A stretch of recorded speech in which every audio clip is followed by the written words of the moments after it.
Good evening. This is Quianna. This is going to be a candid communication. It's sort of like an open letter. It's going to be addressed to the authority figures that I believe are involved in my persecution, which is Miguel Martin, Roderick O'Gorman, the U.S. ambassador to Ireland, and the U.S. consulate, which is James Applegate.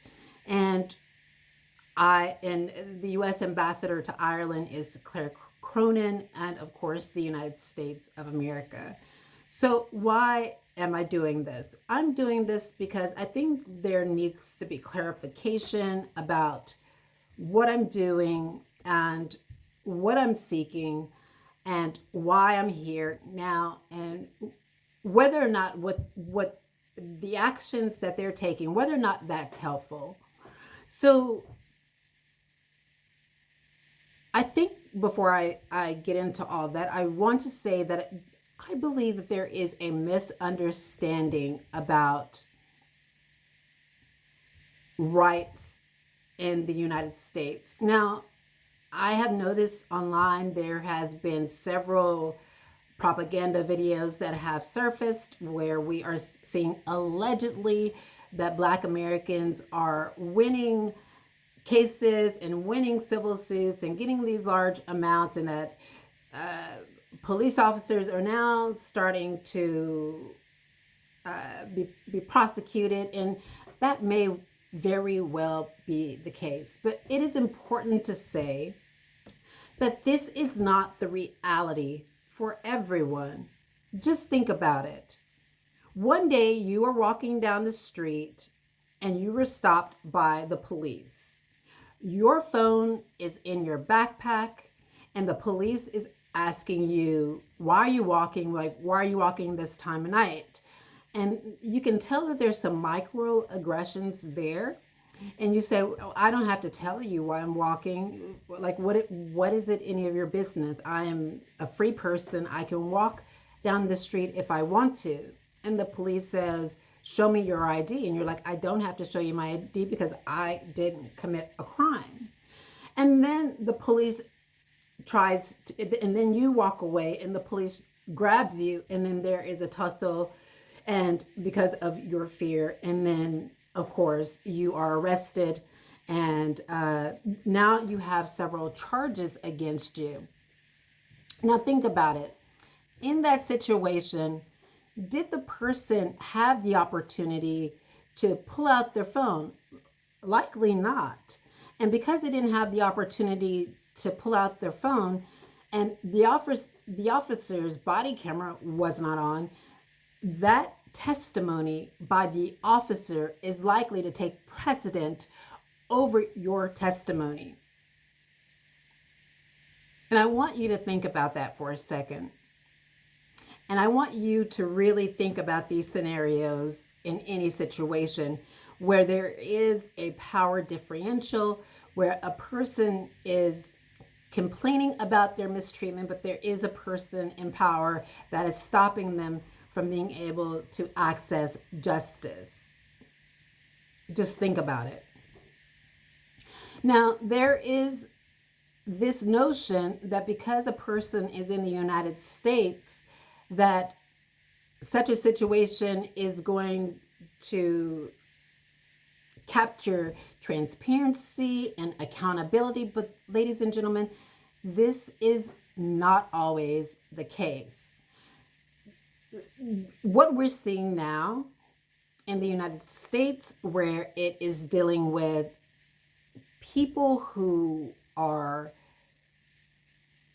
getting settlements or coming on the news with their cases. Why is this happening? This is happening because somebody was recording. And this is just the tip of the iceberg.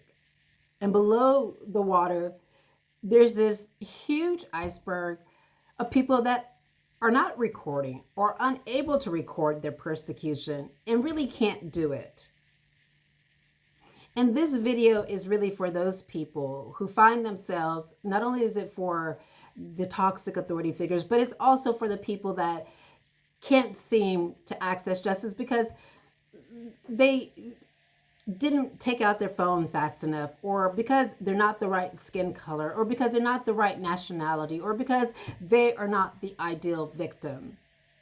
There is always this perception that if you are an American citizen, that this is American exceptionalism. Of course, this is an exceptional country because it, has 50 plus states and including territories. So this 50 plus is including territories. And of course, this is what makes the United States exceptional, right? And it is an exceptional country in the way that it is ran and the way in which it is different from other countries as well. But the most interesting thing is that although the United States is a country that has a judiciary, has a legislative branch, has an executive office, that does not mean that everybody's rights are going to be protected.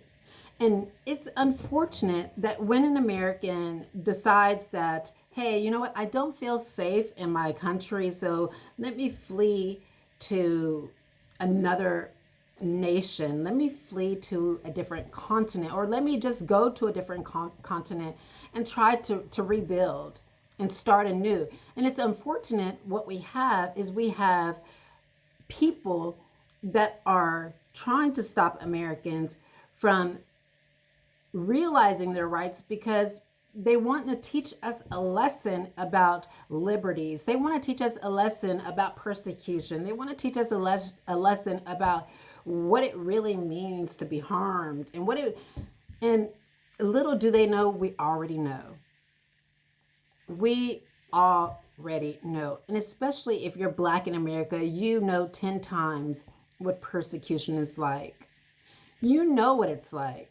You know what it's like that whenever you are walking down the street and everywhere you're walking, somebody is clutching their purse because they think that you're going to take something from them, or when you go into a store such as a department store that you're trying to shop and you have someone that is behind the counter, that comes from behind the counter, and that they are following you everywhere you go. We know what persecution is like.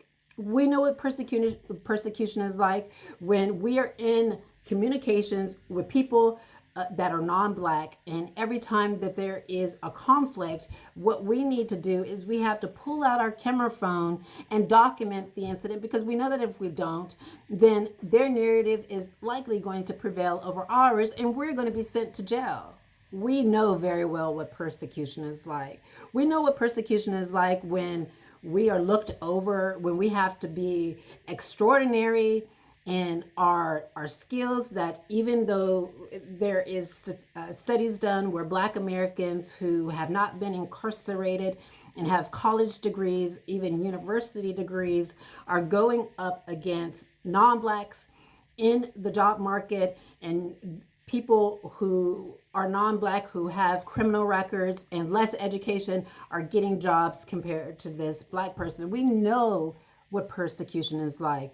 We know what persecution is like to be gunned down by law enforcement in the streets. We know what persecution is like to be racially profiled consistently every single day. We know what persecution is like when we go before the courts and the judge is on the side of the prosecutor and we can't get justice. We know what prosecution is like when we have non-whites in court and the judge and the court system is catering to them, getting them off, even though they're committing heinous crimes. We know what persecution is like. And this is not an attack on any race or any ethnicity. And this is not to say that all ethnicities or all races are engaging in criminality. That's not to cast aspersions. This is just to give some illumination to what we're going through.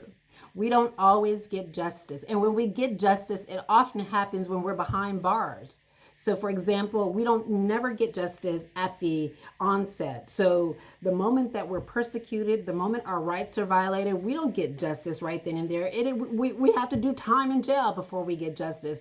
We have to actually go through degrading treatment and punishment before we get justice.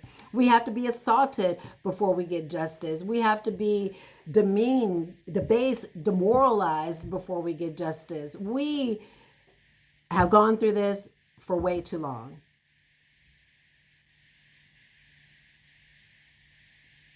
We know what persecution is like, and we don't need anyone trying to teach us what it feels like over again. And because basically what you're really doing is it's a form of retaliation on you're re-traumatizing us in order just to teach us a lesson about something we've already gone through and something that we've already experienced.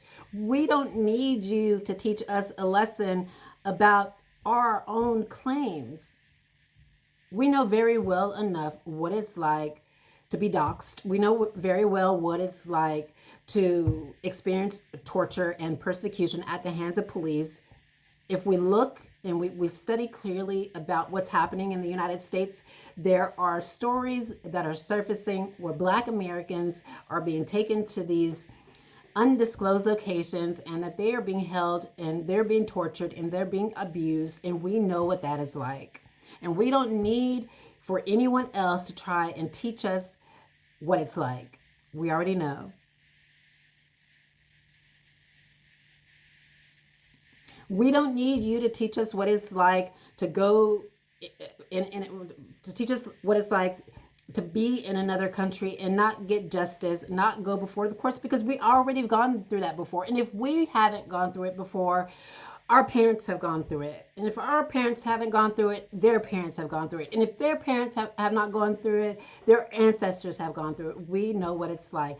We know what it's like to go before the courts and the courts not rule in our favor because of our skin color. We know what it's like for us to not get justice because there is this idea that we are criminal or that we're less intelligent or that we're not creditable enough. We know what it's like, and we don't need anyone teaching us what it's like. We don't need people telling us what it's like. We don't need people showing us what it's like because we already know. And just as someone from Afghanistan knows what it's like to be persecuted by the Taliban, just like it's from someone that is in Palestine knows what it's like to be persecuted, just like someone in the Middle East, someone in Africa, someone in South Africa, someone in Nigeria, someone in Zimbabwe, someone in all of these countries, just as they know what it's like to be persecuted, we know what it's like to be persecuted. We don't stand in isolated to persecution. We are not a group of people who have a level of privilege to where we're not persecuted, and that there is this armor around us to where we can't be harmed. That is not true.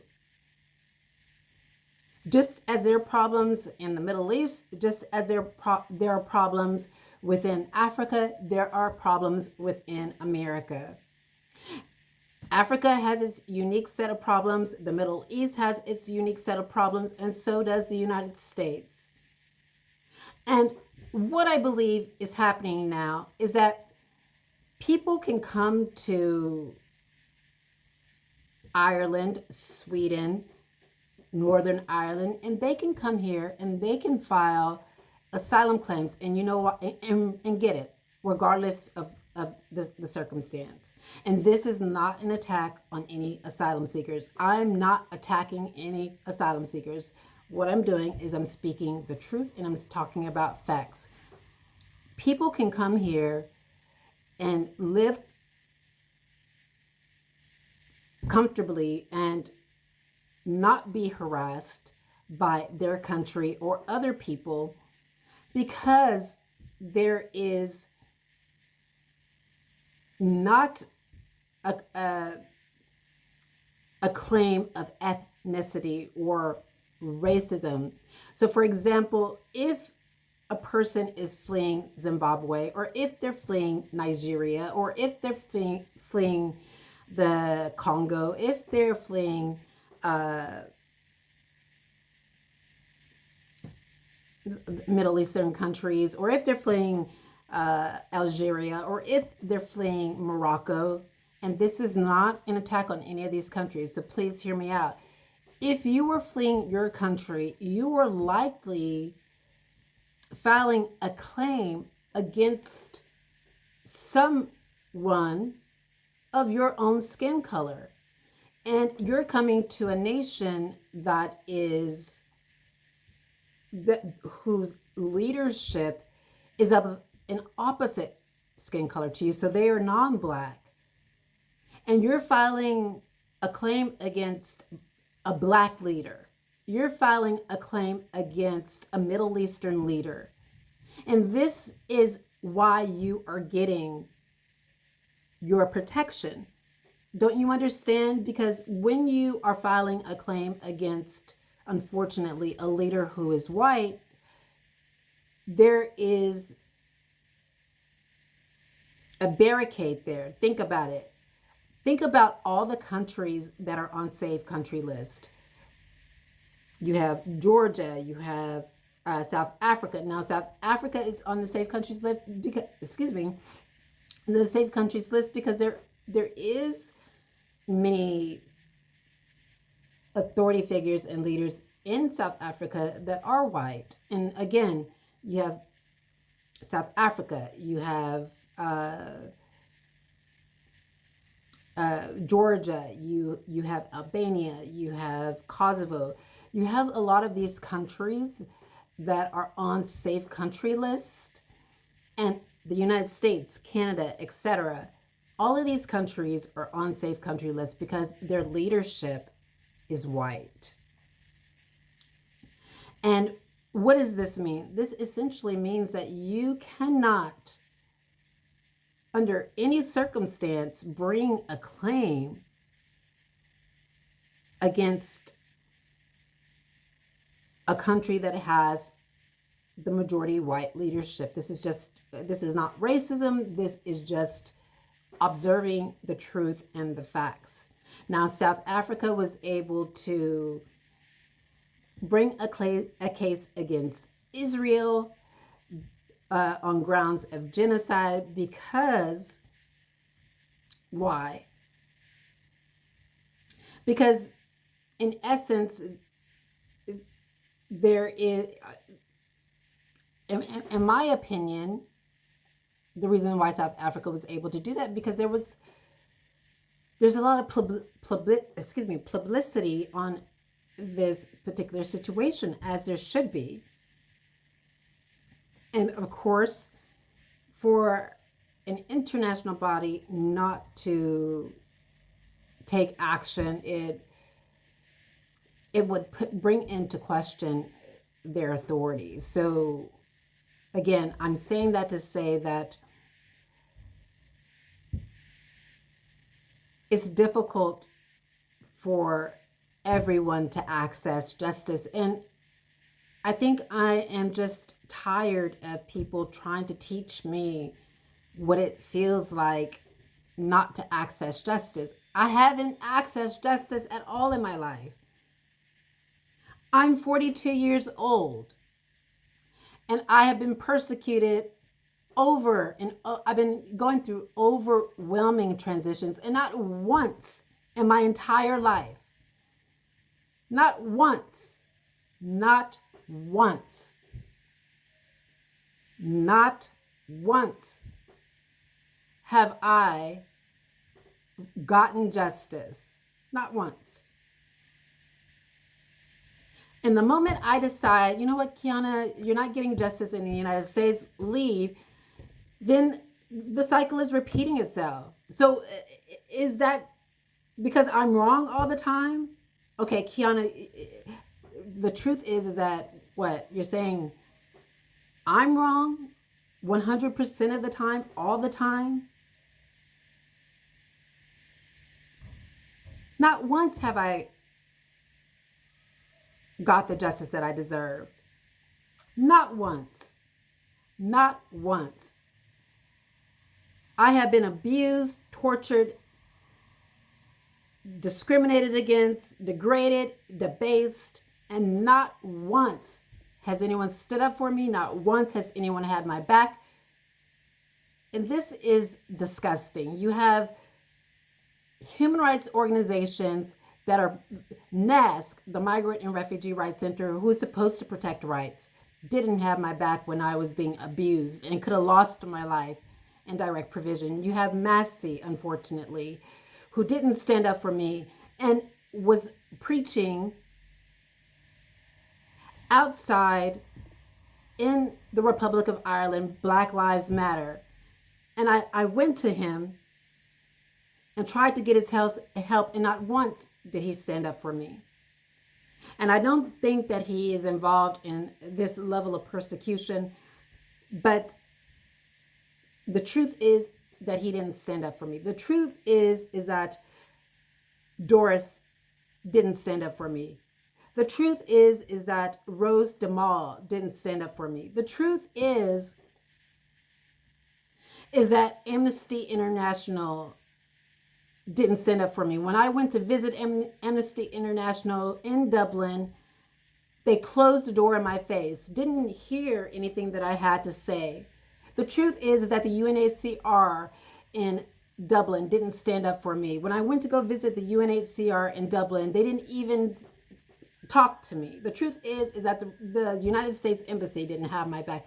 The truth is that this is what it's like to be Black every single day, is where people are stabbing you in the back, not having your back. And the only time that they have your back is when they want to put a knife in it.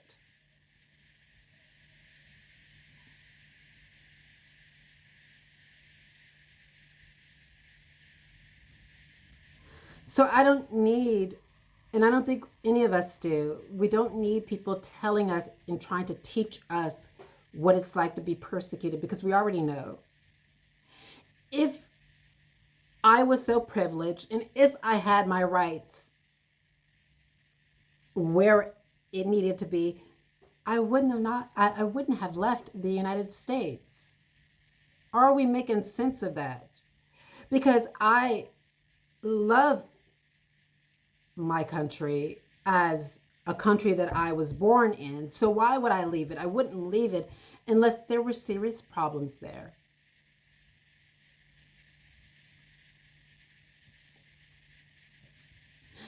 The truth is that authority figures are spending a lot of money and a lot of time trying to discredit me simply because I'm speaking the truth. They're spending a lot of money. Just think of all the money that they're spending, all the time that they're spending by silencing my voice to try and teach me a lesson about human rights. You're doing it the wrong way. If you want to teach me a lesson about human rights, teach me a lesson about human rights the humane way. Teach me a lesson about human rights the same way that you teach other people who are not Americans a lesson about human rights. The way that you respect other people who aren't Americans, the way that you're teaching them about human rights, do the same thing with me. But you won't do the same thing with me. And this demonstrates the tension and the unfortunate relationship that Black Americans have with the United States. And I'll demonstrate that very clearly now. On two separate occasions, one was on September the 11th, 2023, and on February 23rd, 2024, I actually communicated with the U.S. ambassador to Ireland and the U.S. consulate. And on both occasions, I did the respectful thing to try and sit down and have a meeting about protecting my rights as a human rights defender, not only protecting my rights, but actually asking the United States if it could help me to pursue my goals as a person who is wanting to protect human rights, a person who wants to pursue an LLM, so that is a master's in law. And not once did the U.S. respond to that. And the U.S. is not responding to that is because what I have done is I have put front and center the human rights violations that are happening to blacks in the United States, and I did that abroad. So now the US sees me as a threat or an enemy and has been slowly and methodically trying to drive me out of my mind and to try and persecute me and discredit me because I have spoken so publicly about the mistreatment that is happening to Black Americans within the United States. And every time I go to a human rights organization abroad to try and get assistance about the degrading treatment and punishment that I have experienced, what these organizations are showing me is, or demonstrating is, oh, well, we don't actually do that, or we don't protect human rights the way you think we do, or we don't do this and do that.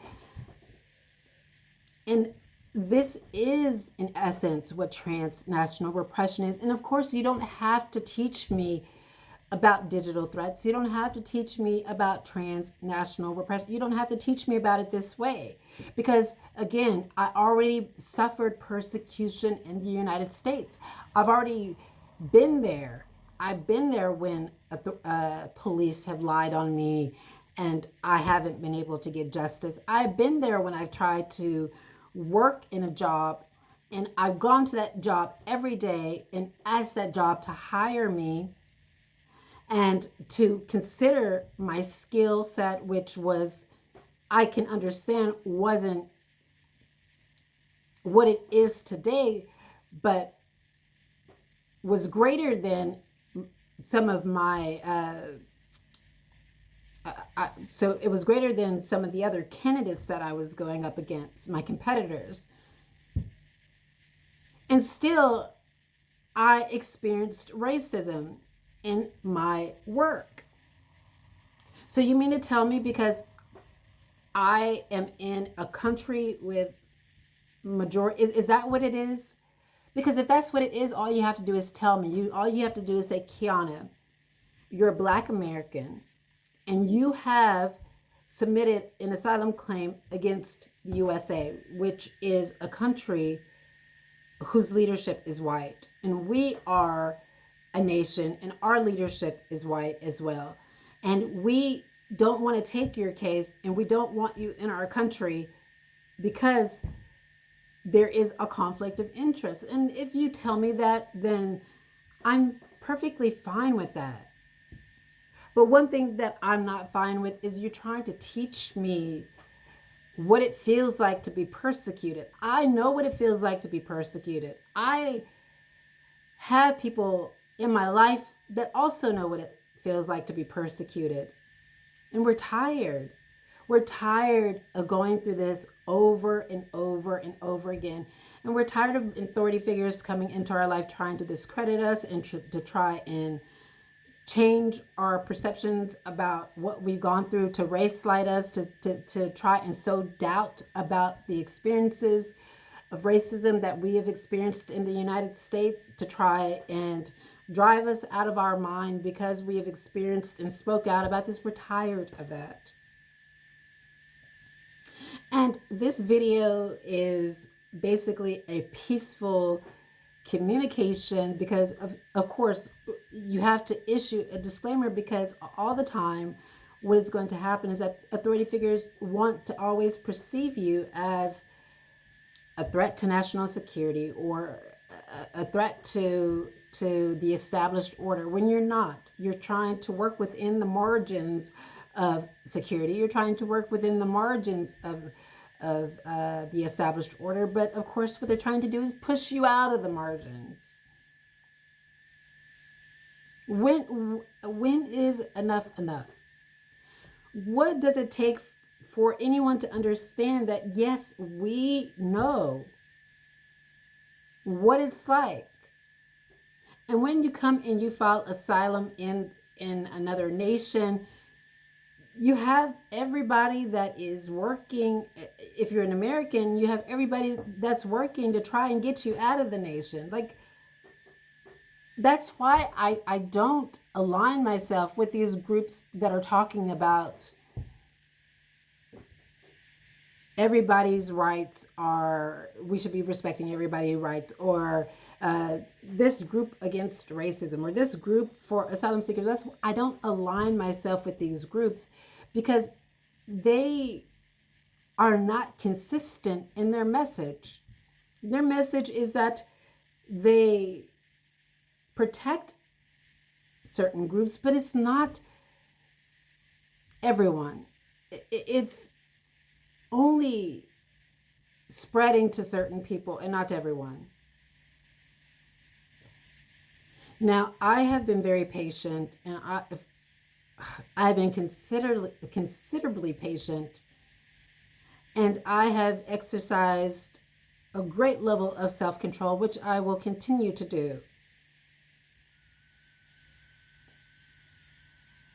And each day I am showing temperance and demonstrating temperance with the authority figures and their despicable colluders that are trying to discredit me for speaking out against what has happened in direct provision. Now, I could go into detail about everything that has happened, but I'm not going to do that unless I'm really called on to do that.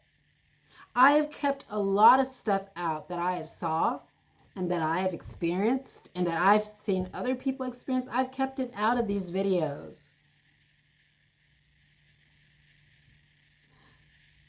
It is the truth that an authority figure is behind a group of asylum seekers in the Republic of Ireland, and that authority figure is trying to push certain people out of the international protection process, if not push them to their death. That is the truth. And I think that the authority figures are angry with me because I understand that disturbing truth. And what is more disturbing is that we have asylum groups that are covering up this kind of persecution when they are supposed to be speaking out about it. And you wonder why you haven't got anywhere in your activism. You wonder why there's not really strides happening. You wonder why you haven't abolished direct provision. You wonder why direct provision is still happening, because you are not consistent in your message. That's just the truth. That's just the truth. You wonder why there is, and I don't agree with this at all. I don't agree with anybody being homeless. I don't agree with anybody being out on the streets. I condemn the fact that people are made homeless based on nationality, based on skin color. But think about it. Use abstract thinking. This is a message that has come to me today. Think in abstract. Why is this happening? There is not a consistency in your activism.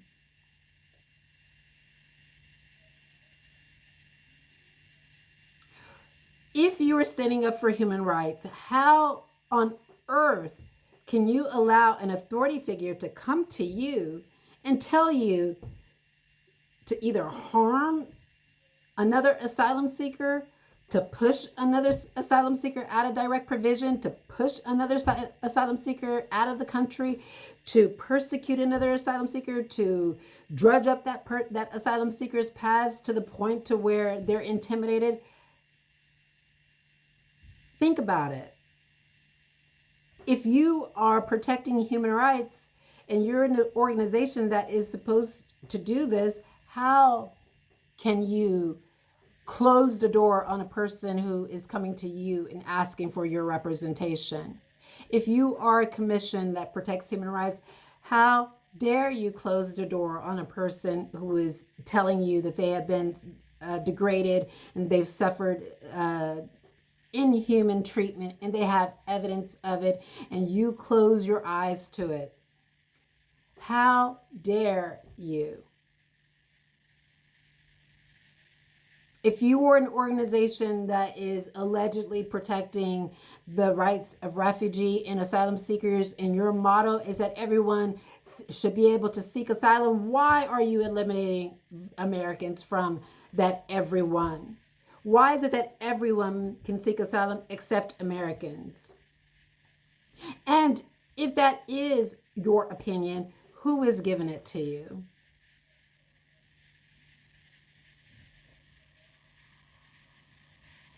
I have had a lot of discussions with a number of asylum seekers, and they have told me their experiences in their countries. And some of those experiences have been good, and some of them have been bad. And it's the same thing for Americans. Sometimes those experiences are good, and sometimes they're bad. But it's only Americans who are looked upon with suspicion. It's only Americans who are discredited. And again, I do understand that the asylum process can be quite challenging for all groups of people, because not everyone gets asylum. Not everyone is granted a convention refugee status. There are people who are denied at the first instance, and that is to be understood. And I acknowledge that. But I think what's unfortunate is that when you are American, there is always the lesson the world has to teach us about what it means to be human. And we already know. We already know. And we don't need people to lecture us on our humanity. And especially if we're Black in America, we don't need people to try and teach us what it's like. Okay, because you're in another country and you're filing asylum, let us teach you what it's really like to be persecuted, and to not have your rights, and not go before a court, not have access to justice, not have access to medication, not have access to education. We know. I can guarantee you that you can pull up some articles in the United States and you'll find countless Black Americans who are having problems with education. Black Americans that are being expelled from school because their hair is in dreadlocks, or because their hair is in an afro, or their hair is too fuzzy. You can have, look up stories where Black Americans are being fired from their jobs because they're complaining about discrimination, or they're being fired from their jobs because maybe they showed up to work 1 second late. You can find countless stories of Black Americans who are unarmed and not engaging in violence, and are being assaulted repeatedly by law enforcement, are being tased by law enforcement, are being gunned down by law enforcement. And yet we have people trying to teach us about persecution.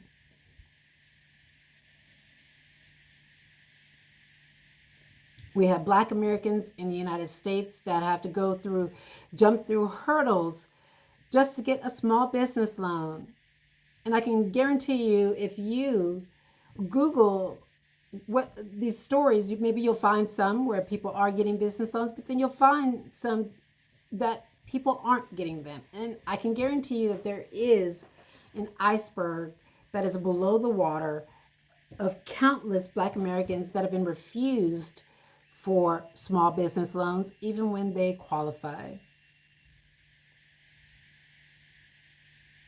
In the United States, there is still segregation, and this is called redlining. There is neighborhoods that are gentrified. There's neighborhoods where Blacks are living, and that's not to say that all Blacks are living, you know, horribly, because that's not the truth. But there is a level of segregation within the United States. And there are, and I'll admit, there are some a lot of blacks that, are living in nice neighborhoods and, uh, are doing well. But this is not reflective of everyone. If you go to the United States, you're going to see a lot of homelessness, and you see a lot of black people out on the streets in